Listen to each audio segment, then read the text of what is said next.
Good morning everyone. ये हमारा YouTube channel prepare UPSC में आप सभी का स्वागत है। आज हम 13 अगस्त के करंट अफेयर्स के बारे में डिस्कस करेंगे। ये हमारे सबसे पहले करंट अफेयर हैं। चलो चलते हैं हमारे करंट अफेयर की तरफ। सबसे पहला करंट अफेयर है हमारे जो रशिया ने न्यू वैक्सीन लॉन्च की है कोरोना वायरस की, जिसका नाम है स्पुतनिक 5। ये स्पुतनिक 5 नाम क्यों रखा है, इसके पीछे भी एक कारण है कि सोवियत यूनियन ने 1957 में एक फर्स्ट ऑर्बिटल सैटेलाइट लॉन्च की थी। उसी की याद में इन्होंने स्पुतनिक 5 इस कोरोना वायरस वैक्सीन का भी नाम रखा है। क्यों? क्योंकि वो तभी उस समय में ग्लोबल स्पेस रेस में सबसे पहली सैटेलाइट थी, और ये कोरोना वायरस की जो वैक्सीन है वो इसको भी सबसे पहले नंबर पर मानते हैं। अगर बात की जाए स्पुतनिक 5 की, तो ये अपने फाइनल ट्रायल्स में है। मतलब अभी हम इसको डिस्ट्रीब्यूशन के लिए नहीं मान सकते कि अभी लोगों को इसको डिस्ट्रीब्यूट कर दिया जाए और हम रिलैक्स हो जाएं कि अभी कोरोना वायरस की वैक्सीन आ चुकी है। नहीं। क्यों? क्योंकि अभी तक फाइनल ट्रायल हुए ही नहीं हैं। अगर रशिया, कुछ लोगों के कहना है कि अगर रशिया फास्ट ट्रैक अप्रूवल ले भी लेता है तो इसका मतलब ये नहीं है कि वो लीडर बन गया।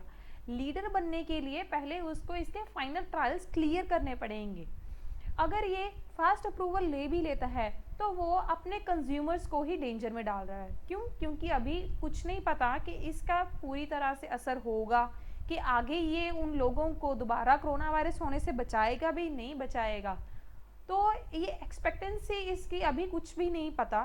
और इसकी जो फुल स्केल प्रोडक्शन है, रशिया कह रहा है कि इसको सितंबर में शुरू कर देगा इसकी फुल स्केल प्रोडक्शन। और ये डेवलप की गई है मॉस्कोस गामलिया इंस्टीट्यूट ने। उनके साथ है defence ministry, sovereign Russian direct investment fund. तो अभी हम नहीं कह सकते कि स्पुतनिक 5 एक अच्छी वैक्सीन है और एक नहीं अच्छी है। क्यों? क्योंकि इसके फाइनल ट्रायल अभी नहीं हुए हैं। अभी हम चलते हैं अपने नेक्स्ट करंट अफेयर की तरफ, जो है इंडोनेशिया के माउंट सिनाबंग के बारे में। ये एक एक्टिव वॉल्केनो है, पर 400 ईयर्स पहले ये बिल्कुल इनएक्टिव था। मतलब इसमें कोई भी एक्टिविटी नज़र नहीं आ रही थी, पर 2010 के आते आते ये एक्टिव हो गया। और उसके बाद ये 2020 में, मतलब अभी के जो अभी मंडे निकल के गया है, उसको ही ये इरप्ट हुआ है। और इसकी इरप्शन इतनी ज़्यादा थी कि ये एयर में 16,000 फीट के ऊपर तक स्मोक इसकी चली गई है। और जो इंडोनेशिया की अगर हम बात करें तो वो हमारे एक्टिव वॉल्केनोस का घर है। क्यों? क्योंकि वो रिंग ऑफ फायर के बहुत नज़दीक है। रिंग ऑफ फायर जो हम सभी जानते हैं कि पैसिफिक ओशियन में है, और वो वर्ल्ड के वॉल्केनोस का 75% हिस्सा लेते हैं।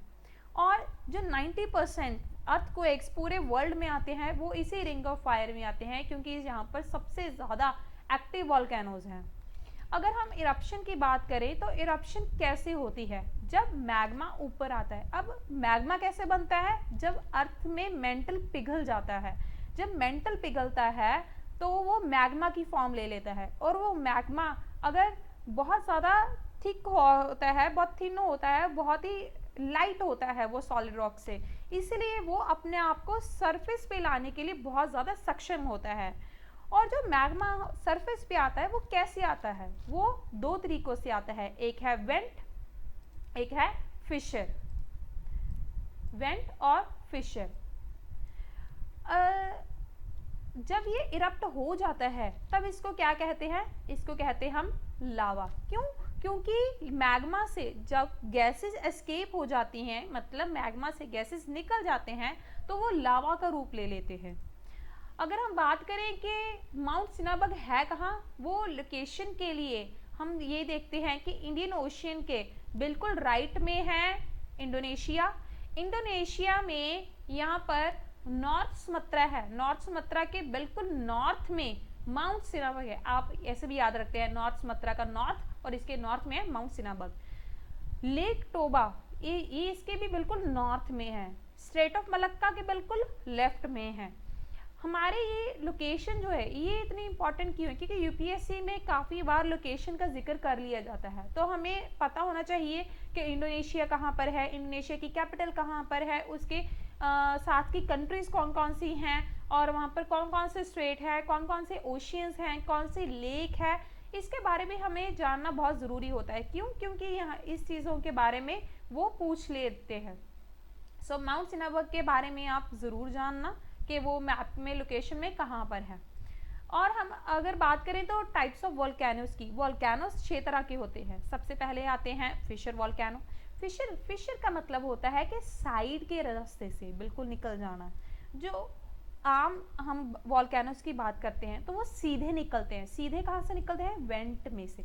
अगर वो साइड में वेंट तक पहुंचे ही ना, उससे पहले ही अपने रास्ते यहाँ पर बना ले, तो उसको हम कहते हैं फिशर्स। सो पहला वॉल्केनो है फिशर वॉल्केनो। सेकेंड है शील्ड वॉल्केनो। शील्ड वॉल्केनो हाँ वेंट की तरफ से निकलता है, बट ये थोड़ा सा ऊंचाई में कम होता है। इसकी जो स्लोप होती है वो जेंटल होती है और बेसाल्टिक लावा फ्लो होता है। थर्ड है डोम वॉल्केनो। डोम आप सभी ने ये शब्द सुना होगा, वर्ड सुना होगा। इसका मतलब होता है कि डोम शेप्ड। ये देख सकते हैं आप, इसकी यहाँ पर डोम शेप्ड बन रही है, जो कि स्टीप कॉन्वेक्स स्लोप है, ठीक है, थिक है और फास्ट लावा जो होता है कूल होता है। फोर्थ है एश सिंडर वॉल्केनो। एश सिंडर वॉल्केनो में आप देख सकते हैं कि इसकी स्लोप जो है ना वो बहुत ज़्यादा तीखी है, हम कह सकते हैं। और यहाँ पर आप देखो सिंडर बन रहे हैं बिल्कुल। और यहाँ पर मैग्मा, ये हमारा क्या है, फाइन ऐश यहाँ पर कलेक्ट हुई है। कॉम्पोजिट का मतलब होता है मिक्सचर। यहाँ ये जो वॉल्केनो होता है ये दो चीज़ों का मिक्सचर होता है, एक तो फिशर्स का, एक वेंट का।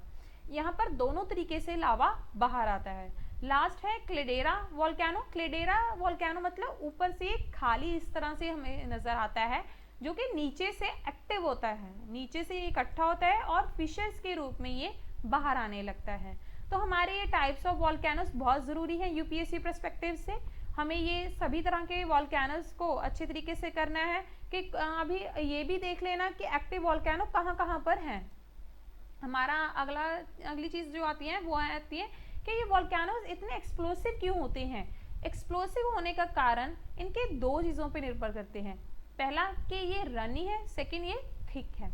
अगर ये रनी है, देखो रनी है और थिन है मतलब पतला है, तो इसमें से गैसेस आसानी से बाहर निकल जाती हैं जब ये सरफेस पे आता है, ठीक है। तो ये मैग्मा जो होता है वो सरफेस की तरफ फ्लो आउट होता है इजीली से। अगर हम बात करें कि जब मैग्मा थिक होता है, डेंस होता है, तो इसमें से गैसेस बाहर नहीं निकल सकती और ये अंदर ही प्रेशर बनाता है। जैसे प्रेशर कुकर नहीं होता वैसे प्रेशर इतना बना लेता है कि इसका एक वायलेंट एक्सप्लोजन होता है, जो कि वहाँ की वाइल्ड लाइफ के लिए सबसे ज़्यादा खतरनाक होता है। क्यों? क्योंकि वहाँ पर फॉरेस्ट में आग लगने के चांसेस बहुत ज़्यादा होते हैं और वहाँ पर जो भी वाइल्ड लाइफ रह रही है वहाँ पर उसके लिए बहुत ज़्यादा हानिकारक होते हैं ये। तो हमारे ये आज के करंट अफेयर इतने ही थे। हमारा चैनल अगर आपको पसंद आई हो हमारी वीडियो तो हमारा चैनल ज़रूर सब्सक्राइब कीजिए और like the video. Thank you.